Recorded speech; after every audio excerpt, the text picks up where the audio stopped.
Expira hoje no Níger o prazo dado pela CEDEAO aos golpistas para reporem no poder o presidente Bazoum. A junta militar do Níger, que assumiu o poder recentemente, pediu ajuda ao grupo Wagner para lutar contra a possível intervenção dos países de CEDEAO às possíveis intervenções externas. Vemos também que o continente africano está pendente a uma guerra sem precedentes e a situação vai se agravando lá no Níger. Os chefes militares da CEDEAO já definiram um plano de intervenção militar, mas apelam sempre por uma solução diplomática. Temos também a Alemanha a mediar um acordo, mas os avanços não foram muito eficientes. A Rússia chama ataque de drones de navios russos, né, de ato terrorista e promete uma resposta. O Ministério de Negócios Estrangeiros da Rússia classificou o episódio de um ataque terrorista e destaca que não ficarão impunes nenhum malfeitor, que eles vão investigar a fundo e a punição chegará aos culpados. Entretanto, em Jeddah, acontece desde sábado a cúpula de resolução do conflito russo-ucraniano, uma cúpula que tem como objetivo principal procurar soluções para a resolução da paz de uma forma pacífica e acabar com essa guerra que já dura muito tempo e que tem provocado um montante de infortúnios tanto para a África e para o mundo. Sim. Seja bem-vindo à Geopolítica em Foco. Se quiser saber mais sobre geografia, geopolítica, comunicações e atualidades, para estares bem atualizado, inscreva-se no canal, siga as nossas redes sociais, parte nessa caminhada que vai te levar a uma jornada incrível pelo mundo. Eu sou o Nelson Raciado e estou animado para embarcar nessa nova jornada com vocês.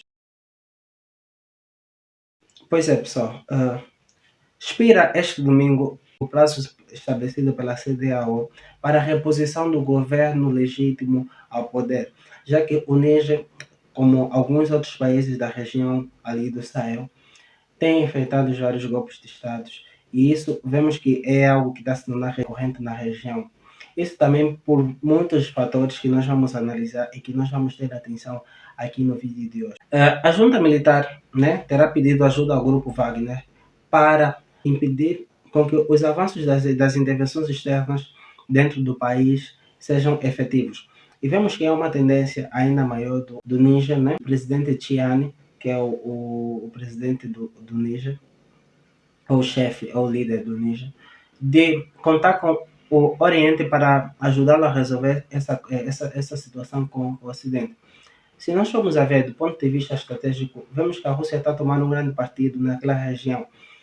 E claro, que isso é fruto de muitos acontecimentos que já vêm acontecendo na região própria em si. E vemos também que a CEDEAO, que é a Comunidade Econômica dos Estados da África Ocidental, também respondida pelo acrônimo ECOWAS, como muita gente também conhece, ela é um bloco de integração regional. Ela junta 15 países, cujos principais objetivos desse bloco de integração regional é uma integração econômica, que o comércio seja regional e uma cooperação política, bem como militar. E nós vemos que essa situação vem se agravando porque os chefes militares da CEDEAO, dos estados pertencentes à CEDEAO, condenaram e pedem a restituição da ordem constitucional lá no país. Vemos também que esse bloco geopolítico é muito importante ali na região, porque fazem parte o Benin, o Cabo Verde, a Costa do Marfim, a Gâmbia, o Ghana, a Guiné-Bissau, a Libéria, o próprio Níger, a Nigéria, a Serra Leoa, o Togo, e mais alguns países que foram suspensos, que são três, que é o Burkina Faso, que também passou por um golpe de Estado, o Guiné, que também passou por um golpe de Estado, e o Mali, que também passou por um golpe de Estado. Esses três países são suspensos precisamente pelo mesmo motivo, por terem passado por golpe de Estado. E vemos que o Níger também vai passar pela mesma situação de ser suspenso. E veremos também que a intervenção militar já é uma realidade e que está prestes a acontecer, já que garantiu. Por quê? Porque aconteceu na passada sexta-feira o envio do comissário para os assuntos políticos de paz e segurança da CEDEAO, Abdel Fattah Moussa. Este senhor tentou dialogar com o presidente Tiani para poder restabelecer a ordem constitucional e a volta do presidente Bazoum no poder. Só que a reunião foi infrutífera porque o presidente Tiani não recebeu o, o chefe da diplomacia da CEDEAO. E vemos que os militares apoiam precisamente o presidente Tiani, que não querem que o país volte às mãos do presidente Bazoum.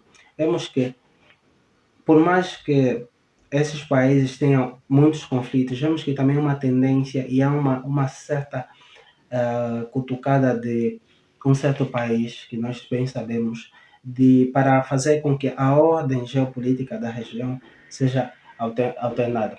E se nós vemos os países da CEDEAO que querem invadir, nós vamos ver que temos a Nigéria, que já deslocou o exército para a fronteira com o Níger, temos o Benin, que também está aí, temos a Costa do Marfim, temos o Senegal, que já prometeram uma retaliação e que estão a se preparar para invadir tanto até que os países da CEDEAO já preparando um plano de intervenção rápida.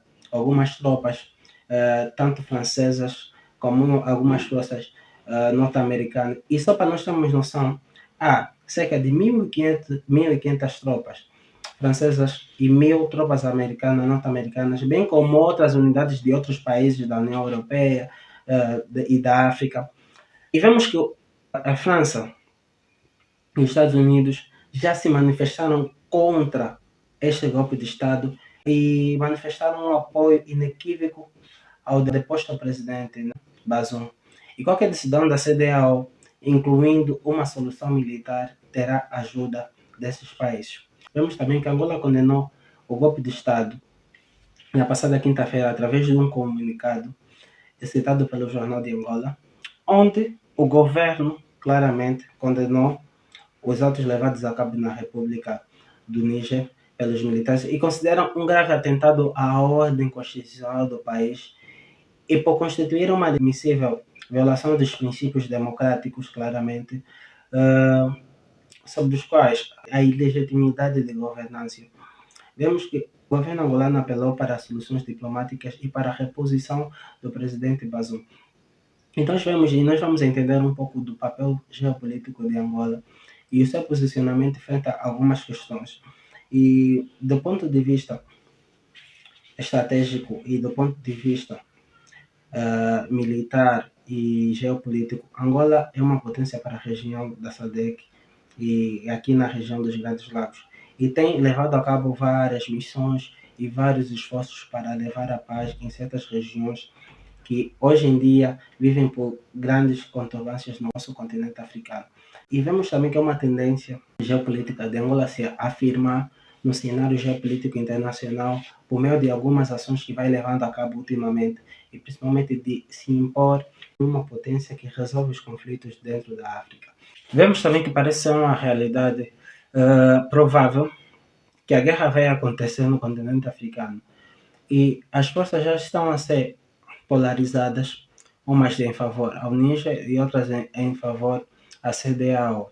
Vemos que o Ocidente está mais pró a CEDEAO, já que a ECOWAS, a União Africana, são muitas das vezes chamadas de fantoches ou marionetas utilizadas pelo Ocidente para poder expandir a sua presença na própria África. E nós vemos também que parece ser mesmo uma realidade provável, que a guerra vai acontecer no continente africano. Os motivos são claros, né? O golpe liderado pelo general Tiani, que tirou o antigo líder do Níger, presidente Bazoum.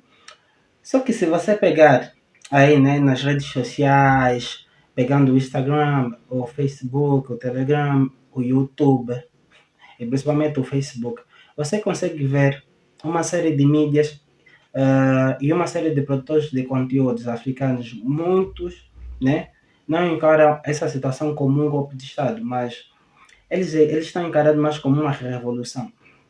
Uma revolução que vem acontecendo no Sahel, naquela região, e a que se deve, né? Uma grande pergunta. Ela se deve a uma inconformidade da opressão durante décadas, até de séculos do Ocidente, desde o imperialismo europeu, que culminou com a miséria dos países africanos. Se nós pegarmos a ver, nós vemos que há uma mudança. Hoje em dia já não podemos chamar de imperialismo político, mas claramente que alguns países africanos estão sob o domínio das potências ocidentais.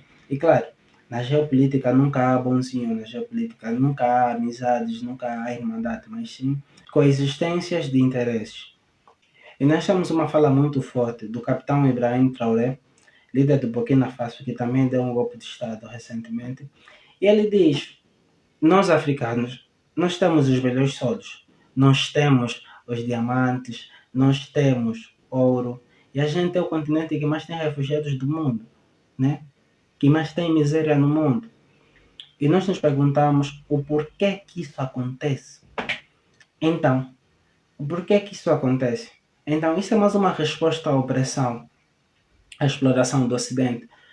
E a Rússia, claramente, ela não vai ser a boazinha, ela vai colaborar com esses governos africanos, mas a Rússia fez recentemente uma cúpula, dia 27, uma cúpula, uma cimeira, e conseguiu acordos militares com mais de 40 países africanos. Inclusive, Angola foi representada pelo Ministério das Relações Exteriores, o líder da nossa diplomacia angolana, o ministro Tete Antônio. E não, de novo, a Rússia não é a boazinha da história. A Rússia somente está fazendo alianças, né? Porque também quer os recursos naturais, quer parceria geopolítica e uma alternância da ordem geopolítica daquela região que predominantemente vem sendo exercida pelos ocidentais. E aviso desde já que não há bonzinhos na geopolítica internacional, mas há claramente um sentimento de esgotamento e de insatisfação de uma série de países, principalmente daquela região do Sahel, porque é muita exploração e que já vem acontecendo desde há muito tempo, só para nós termos noção. A maior parte dos países francófonos receberam sua independência desde 1960. E de lá para cá, a França tem instaurado vários conflitos dentro daquele território, e revoltas e de situações de alternância de governos, mas pró-russos para substituição para um governo pró-ocidentais. E isso nós vemos o estado daqueles países, né, como é que eles estão atualmente, economicamente, financeiramente e socialmente. E nós vemos também que aquela região de Sahel é uma região muito conturbada e com muitos problemas. Mas há claramente um sentimento de esgotamento e de satisfação de uma série de países, principalmente daquela região, né, do Sahel. A questão do combate ao jihadismo, né, desse extremismo islâmico, parece muito mais um pano de fundo. E vemos que é uma cortina de fumaça a restrição dos militares, quando o real motivo claramente é o fim da influência geopolítica do Ocidente naquela região. Vamos ver o que vai acontecer, já que a própria região do Sahel está passando por momentos conturbados. E vemos também há uma tendência de alternância geopolítica ou da ordem geopolítica naquela região, em favor da Rússia e da China. A segunda notícia tem a ver também com a Rússia, que condena e chama os ataques ao drones, né? Os ataques de drone a navios de ato terrorista e promete uma resposta. O Ministério dos Negócios Estrangeiros da Rússia classificou o episódio como um ataque terrorista. E ele destaca também que os atos não ficarão sem resposta e que os seus autores serão inevitavelmente punidos.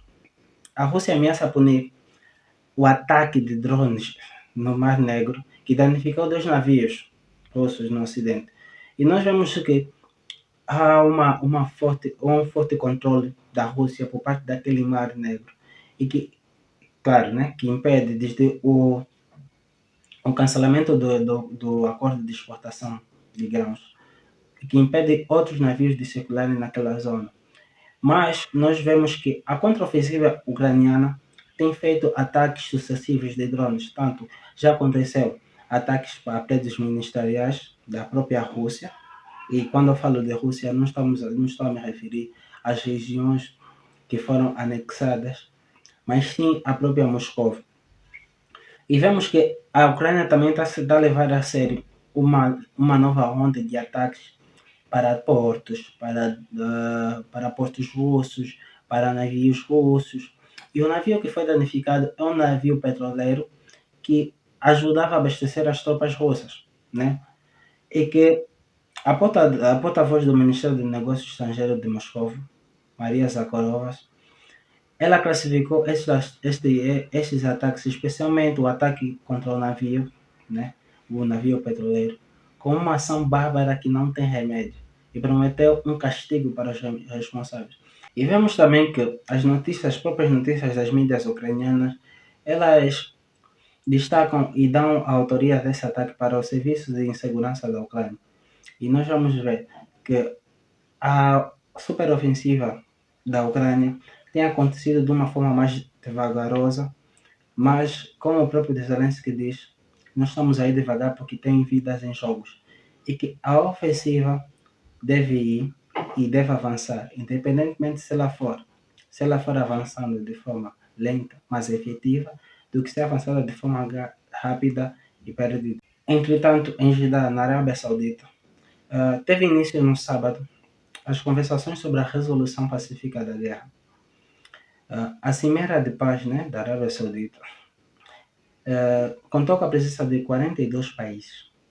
E vemos que é uma cimeira curta de 2 dias, que reúne 42 países, mas nem o representante russo. Os políticos discutem, né, a fórmula da paz, que foi sugerida pelo presidente Volodymyr Zelensky. E este plano sugere, entre outras coisas, a libertação inquestionável de todos os territórios ocupados e anexados, incluindo a própria Crimeia.